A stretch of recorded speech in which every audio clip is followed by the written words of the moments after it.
The Arizona retreat was Courtney's idea, not mine. I had to remind myself of that as we pulled up to the main lodge in our rental car, dust swirling around us like a slow-motion welcome mat. She'd found it through a coworker, a 4-day relationship clarity experience, hosted at some desert eco-resort with minimalist cabins, group therapy circles, yoga at sunrise, and dinners under the stars. I didn't push back when she suggested it. Truth was, I welcomed the break. Lately, it felt like every conversation we had ended up looping back to the same recycled arguments. About work, about space, about who had changed and who hadn't noticed. The first morning, the sun came up fast and high, casting the breakfast hall in a light so bright it made everything feel exposed. That room was something else. All glass walls and pale wood, surrounded by wide views of saguaro cactus and red rock. Birds dipped in and out of the desert air, and other guests sat at scattered tables, murmuring in pairs or laughing too loudly in small groups.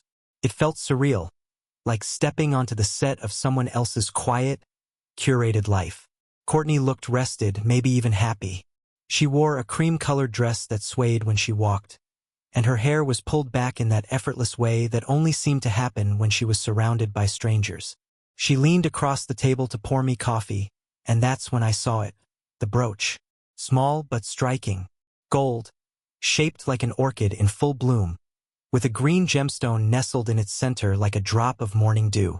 It glinted in the sunlight, pinned right below her collarbone, and something in me went still. I'd never seen it before. That wouldn't have meant much if not for one very specific memory. A few weeks ago, while scrolling through Instagram during a late lunch break, I saw a photo that caught my eye. It was posted by Thomas, a designer she used to work with at her old marketing agency. He was talented, a little flashy, and always hovering at the edge of her stories when she'd talk about work. The post was a close-up **T. The same brooch, unmistakably identical. The caption had struck me. Commissioned this for someone special. Thoughtful details, like the person it was made for. It had struck me as self-important at the time, very Thomas. But I remembered thinking it was beautiful craftsmanship. I didn't think much of it then. People buy and gift each other things all the time. But now that exact brooch was pinned to Courtney's chest, glinting in the Arizona sun, and I felt my stomach drop. I didn't say anything at first, just nodded along to whatever she was saying, eyes fixed on my plate as if oatmeal and berries could anchor me. My mind was already spinning. Had she told me about it? Had she shown it off and I just forgot? No, I would have remembered. That brooch, with its bright gem and delicate curves, was the kind of thing she'd usually gush about, the type of object she'd research and send me 3 Pinterest links about. And now here it was, unannounced, unexplained, casually worn like it was just another accessory she happened to bring to a clarity retreat with her husband. We spent the morning in a group exercise, something about nonverbal trust. We stood in circles, falling backward into each other's arms, exchanging glances and half-smiles with strangers, while a facilitator talked about emotional containers and conscious vulnerability. I went through the motions, but I wasn't really there. I kept thinking about the brooch, and Thomas, and the way Courtney had started dressing just a little differently in the last few months. More careful, more curated. After the session, we hiked with a guide to a spot called the Listening Ridge, supposedly a place where silence helps you hear more. Hear each other. Hear yourself. It was scenic, I'll give it that, but about halfway up, as the sun pressed against my back and sweat beaded along my spine, I decided to bring it up. Hey! I said casually, trying to sound bored. That brooch you wore this morning. It's new, right? Courtney turned to glance at me, squinting slightly from the glare. Oh yeah, she said, brushing her hand across it like she just remembered it was there. Cute, isn't it? Yeah. Where'd you get it? She didn't pause long. That little market I told you about, the one I went to with Mari after the training session last month. Some local jeweler was selling them. I liked the shape, just like that. No hesitation, no stutter, no hint of recognition. That's cool, I said, nodding. Looks familiar, that's all. She laughed lightly. Maybe you've seen something similar. Orchid motifs are everywhere lately. And with that, She pointed to the ridge ahead and changed the subject. Asked something about dinner options, whether we'd try the campfire meditation later. I answered, but I wasn't listening. Because here's the thing, Courtney never went to a market with Mari. I remember that weekend. She said she had an all-day workshop and came home late, exhausted. She tossed her bag on the floor and climbed straight into bed without taking off her makeup. I remember because she didn't even say goodnight. I remember because that was the first night I started sleeping on the far edge of the bed, wondering when we'd stopped being us. So no, the market story didn't check out. And no, I didn't believe for a second that the brooch was some random find. Still, I said nothing. I didn't accuse. I didn't press. But the shift had started. Something had cracked open, just a little, letting in the kind of questions I had spent months pushing back down. The kind of questions that don't go away just because you want them to. If the brooch was a whisper, what followed felt like a slow scream, 1,000 little echoes I'd been too tired or too trusting to hear before. That afternoon, we joined a group session in a shaded pavilion overlooking the desert. Everyone sat cross-legged on cushions, sipping herbal tea, journaling between activities that sounded noble on paper, mindful mirroring, constructive silence, relationship archetypes. I smiled, nodded, played the role. But inside, I was somewhere else entirely. I was back on our couch at home on a Thursday night, watching Courtney throw on her sneakers and grab her gym bag. Team training, she'd said. We're doing these new executive challenges, bonding stuff. Every Thursday, like clockwork. She'd come home late, flushed, always too tired to talk. Sometimes she'd forget to take her earrings off before crashing. Big hoops, the kind she never wore to a gym. I remembered asking once if I could tag along to see what it was about. She laughed it off. It's super corporate and boring, she'd said. Trust falls and slide decks. You'd hate it. I'd let it go. She knew I would. She'd gotten good at knowing which tones would shut me down and which ones would raise red flags. But now that memory had a different weight. Team training. Every Thursday. For months. And then there was the phone. She used to have this beat-up iPhone with a cracked screen, claimed she loved it because it had character. Then, out of nowhere, she shows up with the sleek new model, top of the line. I asked if it was a work thing and she waved it off. Got a deal through the firm, she said. Figured it was time. But she was weird about it. Kept it on airplane mode more often than not, even at home. Digital detox, she called it. Trying to be more present. I believed her at first. She always framed her choices as if they were about self-growth, wellness, boundaries. But if that were true, why was she always sneaking off with it in the mornings, stepping out on the patio to check emails while scrolling so fast her thumb looked like it was dodging landmines? One weekend, I remember watching her return from a supposed leadership retreat. She looked different, energized in a way that didn't match a seminar about strategic planning. Her skin had that glow it only ever got after travel. She walked through the door humming to herself, wearing a flowy top I didn't recognize and perfume I definitely didn't buy. I asked how it went. She said, ugh, so dry. I thought I'd fall asleep during the finance breakout. The food was terrible. But I remember brushing a strand of hair off her cheek and smelling something floral, rich, musky. It lingered even as she ducked away and disappeared into the shower. Then there was the handkerchief. That one still messes with me. It happened maybe 2 months before the retreat. We were heading out to dinner, some friend's engagement party, and I was grabbing her wallet from her purse because she asked me to. There it was, a man's handkerchief. Soft linen, folded perfectly. Monogrammed. Not mine. When I held it up, she barely blinked. Oh, she said. That must have been from the salon. One of the stylists dropped it, I think. I picked it up by accident. It was so smooth. So fast. She even laughed at herself. God, I'm such a klepto sometimes. Then she tossed it in the laundry basket and told me to grab the gift bag from the car. I remember standing in the driveway that night, holding that stupid bag of wine and candles, feeling a strange pressure in my chest. Like something was wrong, but I couldn't quite name it. I told myself I was paranoid. That looking for problems where there were none would only make things worse. That trust, real trust, meant choosing not to investigate every shadow. So I let it go. But now? Now I couldn't stop connecting the dots. I stared at Courtney from across the pavilion. She was nodding thoughtfully at someone's story, taking notes in her leather-bound journal. The brooch was gone, she'd changed outfits after lunch, but it didn't matter. The image of it was seared into my brain. I looked at her and thought, who are you when I'm not around? Because slowly, quietly, without me noticing, my wife had become a stranger with my schedule memorized and her own veiled in fog. I'd been rationalizing everything for months, maybe longer. Told myself all couples go through dry spells. Told myself independence was healthy. Told myself we were both tired and needed space. Told myself that her silence meant peace and not preoccupation. But the truth was this: I had stopped asking questions because I was afraid of the answers. And now, sitting cross-legged in the middle of a desert retreat, I couldn't unsee what I'd seen. I couldn't unknow what I now knew. That feeling, the one I used to ignore, had a shape now. A story. Pattern.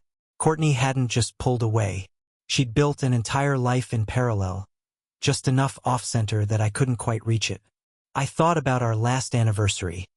The way she'd pushed for separate trips to reflect on ourselves. I thought about the way she'd started speaking in phrases I didn't recognize. Things like relational sovereignty and aligned autonomy. And I remembered how, during one argument, she'd looked me dead in the eye and said, "I just feel like you're always one beat behind, Trevor, like I'm outgrowing the rhythm we used to share." At the time, it felt poetic, brutal but honest. Now, it felt like something else. Not poetry, a warning. By the third day of the retreat, I'd stopped sleeping well. The desert nights were too quiet, the kind of silence that doesn't soothe but buzzes under your skin.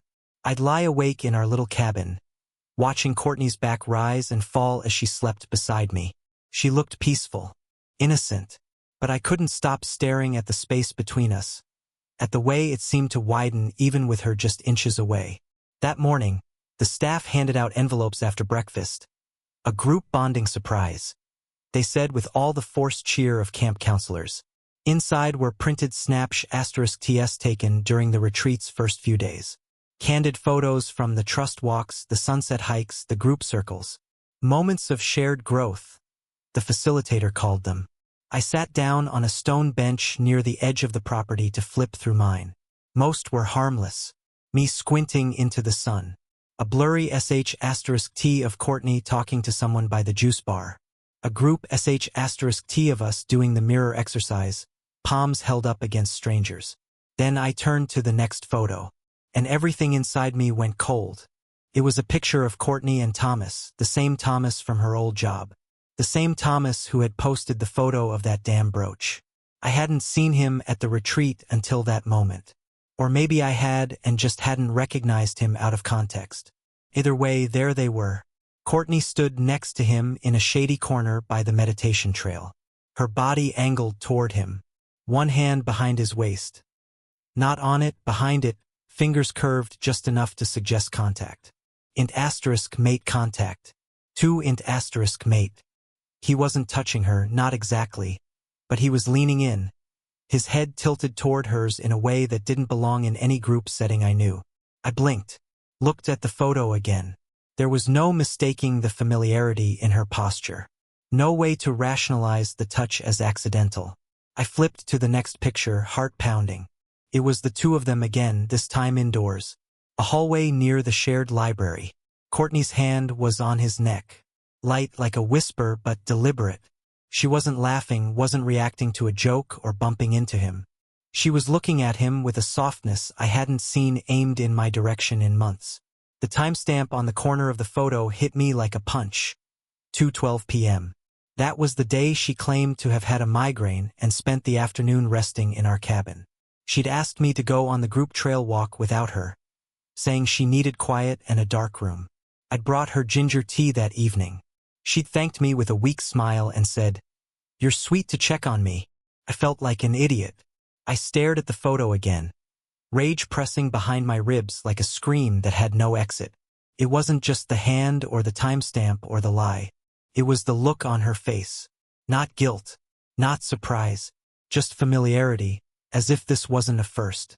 That's when the brooch stopped being a question and became an answer. I felt the air shift around me. Everything I'd been trying to piece together clicked into place. All the little deflections, the closed-off expressions, the moments that had felt just slightly off. This wasn't new. This wasn't a mistake. This had been happening for a while. And she had brought me here, to this retreat, this open desert, this supposed space for clarity, while hiding a betrayal right under the same roof. While asking me to do eye-gazing exercises with strangers and reclaim *Macy through breathing patterns. I suddenly saw the entire retreat differently. Not a healing experience. The theater. Camouflage. Courtney wasn't here to fix our marriage. She was here to buy herself cover. And, if I was honest, maybe to ease her conscience, to say she'd tried. That she'd brought me here and done the work. Even if the work was just performance. I stared out at the desert horizon, feeling like the world had tipped sideways. She had been right there beside me for 3 days. Laughing during group cooking, holding my hand during a sand labyrinth walk, even asking me to read one of her journal entries aloud. And still, she had found time, space, and nerve to sneak off and press her hand to another man's neck. It was like I was watching the highlight reel of a life I thought we shared, only to realize half the scenes had been filmed with someone else. I didn't go back to the cabin right away. I walked instead, along the edge of the property, past aloe plants and rust-colored boulders, letting the heat rise up through the soles of my shoes and into my chest. I needed to move. I needed to keep my hands busy or risk tearing the envelope of photos into pieces. I thought back to the way Courtney had looked when she first stepped out of our car that first day. Bright-eyed, too light, like someone unburdened. And I wondered if it was because she already knew. If she was already planning her exit, her excuse, her justification. Maybe she'd tell herself it was emotional before it was physical. Maybe she'd tell me she didn't mean to fall into it. That she was confused. That she was evolving. I could already hear the lines. And none of it mattered anymore. Because I had proof now. Not suspicion. Not instinct. Not the subtle ache of being slowly pushed to the margins of your own marriage. Proof. It stared up at me from a 4x6 glossy print. A picture worth 1,000 words. None of them faithful. I didn't confront her. Not yet. I walked back to the cabin like a man returning to a crime scene, quiet and methodical. The envelope tucked under my arm like it held a bomb. Courtney wasn't there. She'd left a note scribbled on the back of a meditation schedule. Joined the group session on shadow work. Meet me by the fire circle after. I set the note down without touching it again. Instead, I sat on the edge of the bed and stared at the framed affirmation cards they'd placed around the room. One read, "Your truth is not too loud." I nearly laughed. It was strange how fast my mind split. Half of me thinking about how to react, the other half suddenly working like a machine. Logistical, calm, prepared. I'd felt something coming for months. Maybe not this, not exactly. But enough that I'd started quietly researching things I never thought I'd need. Divorce laws in our state, how to split assets without going nuclear, whether or not emails counted as evidence. Not because I wanted it to end, but because I'd learned that preparing for the worst didn't mean you were giving up. It meant you were tired of being blindsided. That afternoon, I skipped the remaining sessions. I told the staff I wasn't feeling well. No one asked questions. The retreat culture discouraged anything that could be mistaken for confrontation. It was all self-inquiry and holding space and being with the feeling. So I took the time to sit with the feeling. And it told me you already knew. Now you just can't unknow it. I sat out on the cabin's deck with a legal pad and started writing everything down. Not just about Thomas or the photos, but the slow unraveling I'd kept trying to ignore. How I'd scaled back on work travel to support her schedule. How I'd let her manage most of our shared finances because she had the better system. How, over time, the dinners with my friends had faded because she found them draining. How we had stopped watching movies I liked, or visiting my family on holidays because her nervous system needed peace. And I remembered how she always made it sound like care, not control. That was the trick. It wasn't overt. There was no yelling, no scenes, no ultimatums. Just steady pressure. Gentle redirection. Emotional traffic cones. "You're so much better when you're grounded," she'd say when I got excited about a job offer across the country. "I just think we communicate better when it's just us," she'd whisper when I suggested a couple's dinner. And over time, I'd stopped resisting. Told myself compromise was love. That good men made space. But what I'd made was a prison with soft cushions and affirmation candles. I didn't even notice how small I'd gotten until I couldn't remember the last time I'd made a decision that didn't require her approval. I thought about my old apartment, the one I gave up to move into the house she picked. I thought about my savings, once mine, now pooled into an account we barely discussed. I thought about my friends, most of whom I hadn't seen in over a year. I couldn't even remember the last time I played guitar. She'd always said the sound gave her a headache. The clarity came in waves. Not just about her betrayal. About mine. The one I'd committed against myself. Slowly, quietly, by letting my boundaries blur in the name of peace. The fire circle came and went. I didn't show. Later that night, she came back to the cabin, glowing. She looked like she'd had a breakthrough. Her eyes were misty, the way they got when she felt emotionally proud of herself. "I had such a powerful release today," she said, sinking into the bed next to me. "I think I finally understood the thing I've been carrying for years." I nodded, said nothing. She didn't notice.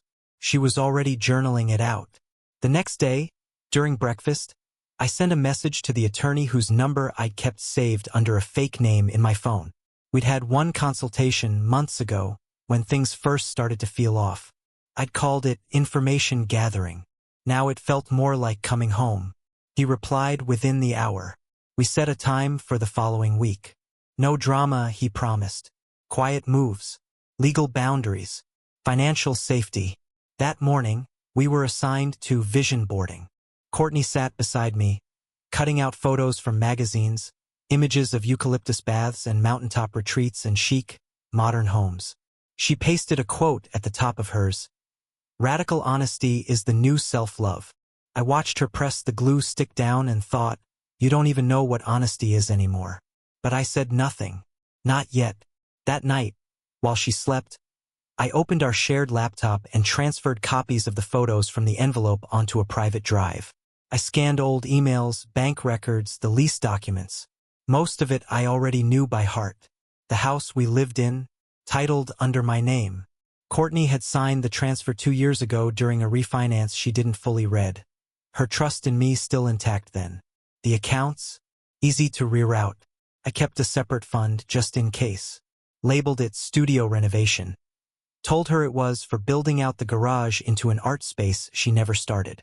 Every move I made without fear now. Because fear had turned into resolve. This wasn't about revenge. It was about return. To myself. I didn't rage or panic or cry. I didn't call Thomas. I didn't call her out. I just began the process of reclaiming my breath, my space, my direction. Courtney kept smiling through the rest of the retreat. She seemed lighter each day, believing she was releasing some inner baggage. She thanked me for doing the work with her, hugged me tighter the last night by the fire, said, "I think we're finally aligned again." And I looked at her, really looked, and I saw someone I didn't recognize. Not anymore.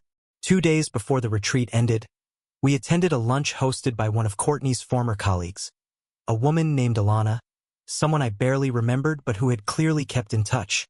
The gathering was at one of the nicer indoor lounges on the property, filled with hanging succulents, long wooden tables, and guests who spoke in that polished, vaguely spiritual tone you hear at yoga conventions or high-end wellness retreats. Courtney was radiant. She had picked out a sage green dress that complemented the golden tones in her skin, and she floated around the room like she belonged there more than anywhere else. She introduced me to people with a light touch on my shoulder, a too bright smile, and these curated phrases that felt like they'd been rehearsed. "This is Trevor, my partner. He's in design, one of those understated geniuses." People laughed politely. I nodded, said the same things I always say. I was good at that, the script of being Courtney's husband.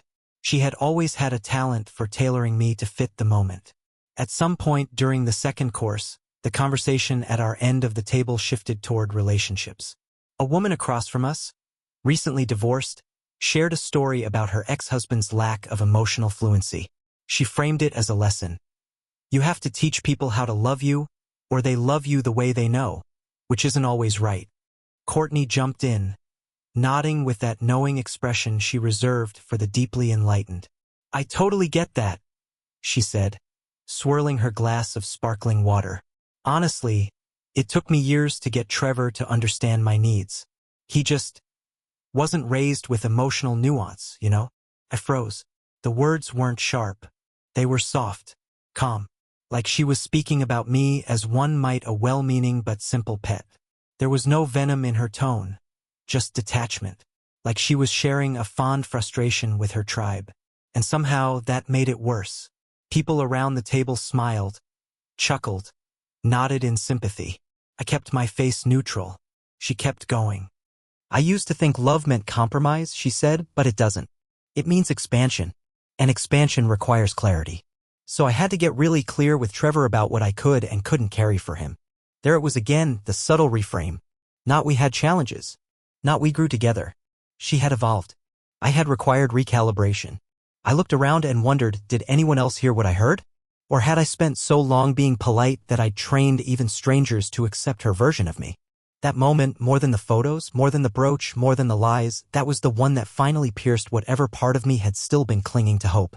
Not because she had thrown me under the bus, but because she didn't even realize she'd done it. Because this was who she had become. And maybe this was who she had always been. A woman who didn't just want control, she needed narrative.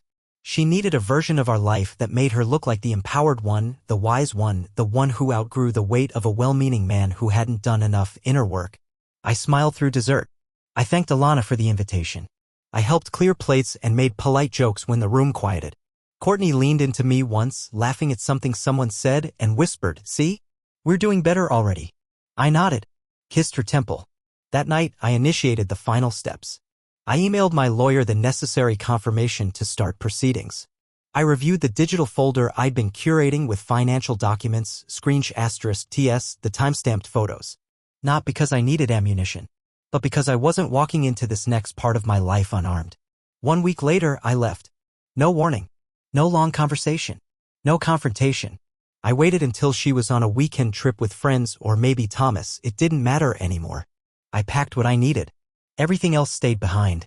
I had already set up a small apartment in the city, a quiet place above a bookstore with nothing but the essentials and the kind of silence that doesn't hum with tension. The house, the one she thought we owned together, was legally mine. That document she signed 2 years ago? The one she didn't read because she was on her delegation kick? It made the property transfer official. She hadn't noticed. Or maybe she had and thought she could undo it later. Either way, my bases were covered. I left a note on the kitchen counter. It was short, unemotional, clear. Courtney, this is not a reaction. This is a decision. I won't pretend anymore. You've already made your choices. This is mine. Trevor. No drama. No accusations. No mention of Thomas, the brooch, or the photographs. Because the truth was, none of that really mattered anymore. This wasn't about what she did. It was about what I finally saw. About what I refused to unsee. She texted that evening. The usual, "Where are you?" followed by, "Is everything okay?" followed by, "You're scaring me. Please answer." Then it shifted. "I deserve an explanation." Then, "What the hell is going on?" I didn't reply. Not yet. Because this was the part where silence wasn't avoidance. It was intention. Courtney's confusion wasn't about the breakup. It was about the loss of control. I saw it in her messages, which turned from pleading to passive-aggressive within hours. First, she begged for a conversation. Then she accused me of cowardice. Then, like clockwork, came the self-righteous fury. "You're overreacting. This is beneath you. I never cheated, Trevor. You're twisting things." The denials were immediate. She referenced the photos and said they were taken out of context. Claimed she and Thomas were just old friends reconnecting. She even threw in a migraine defense again, as if that would somehow erase the timestamped proof sitting in a folder on my desktop. When I still didn't respond, she shifted tactics. "I'm not perfect, but neither are you. We were struggling. You pulled away first. I didn't want to hurt you, Trevor. I thought I could fix it." None of it moved me. Her words, once so persuasive, now felt hollow, like a script she'd practiced and believed would still work. But that part of me, the one that used to second-guess, that used to cave at the first tear in her voice, he was gone. The moment I walked out, the dynamic cracked. And it never reassembled. She tried showing up at my new apartment once. I didn't let her in. She left a box of my things outside the door with a note that said foreclosure. I never opened the box. I didn't hate her. I just couldn't carry her version of the story anymore. 2 months later, I was sitting on the balcony of my new place in San Diego, a modest apartment above a bookstore with just enough room for a bed, a desk, and some breathing space. I was teaching design again at a community college, running a freelance studio on the side, and learning how to be still. No more Thursday night disappearances. No more second-guessing a laugh or a perfume or a half-excuse about bad Wi-Fi. Just quiet mornings, real sunlight, and a calendar that was mine again. One day, while scrolling through a design forum, I stumbled upon a video. Courtney was speaking at a webinar called Surviving the Narcissist Next Door. She looked polished, collected, rehearsed.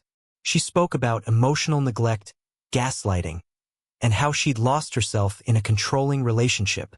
She never used my name, but she didn't need to. I watched exactly 3 minutes before closing the tab. By then, it didn't sting. It didn't even surprise me. It just confirmed what I already knew. Some people would rather reshape the truth than sit with it. Later that week, I got an email from the retreat therapist. It was short, just a few lines, maybe written in passing. Sometimes, leaving isn't an escape. It's a return. I hope you've found your way back. I had, not to the man I used to be, but to someone better, someone clearer. I wasn't in a rush to date again. I wasn't chasing validation. Peace didn't need an audience. It just needed a chance. And for the first time in years, I had it. Not loud, not dramatic, just real.